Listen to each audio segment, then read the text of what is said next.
আলাইকুম প্রিয় শিক্ষার্থীরা, তোমরা সবাই ঘুরে লক্ষ্য করো। এখানে স্থানীয় বানান কি তোমাদেরকে শিখাবো। দেখো এটার নাম কি হবে বলো তো দেখি। একক। হ্যাঁ, শূন্য একক। প্রথমটার নাম একক। তাহলে এককে করে শূন্য আছে, তাহলে শূন্য একক।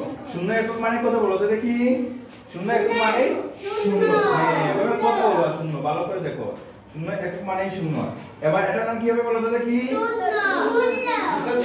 দশক। হ্যাঁ, 2 নম্বরটা হবে দশক। এই তো কথা বলবা, ভালো লাগে। হ্যাঁ, দশক। দশকে করে কত আছে শূন্য, তাহলে শূন্য দশক। হ্যাঁ, এবার দেখো তো আমরা শূন্য দশক মানে কত হবে বলো তো দেখি। শূন্য। হ্যাঁ, ঠিক আছে, মানে দশক। দশকে কয়টা সংখ্যা লাগে? দুইটা সংখ্যা। তাহলে শূন্য কয়টা দেব আমরা? দুইটা। হ্যাঁ, গুড। এবার দেখো এটা কি হবে? শূন্য শতক। কি হবে? শতক। হ্যাঁ, শূন্য শতক। ওকে, এবার শতক লিখতে কয়টা সংখ্যা লাগে বলো তো দেখি। তিনটা। তাহলে এখানে আছে কত? শূন্য না, তাহলে শূন্য কয়টা হবে? তিনটা। বাহ, দারুণ। শূন্য তিনটা। ওকে, এবার দেখো তো এটার নাম কি হবে বলো তো দেখি। হ্যাঁ, এককটা লিখে নিছি। একক, দশক, শতক। এটার নাম হবে হাজার। কি হবে?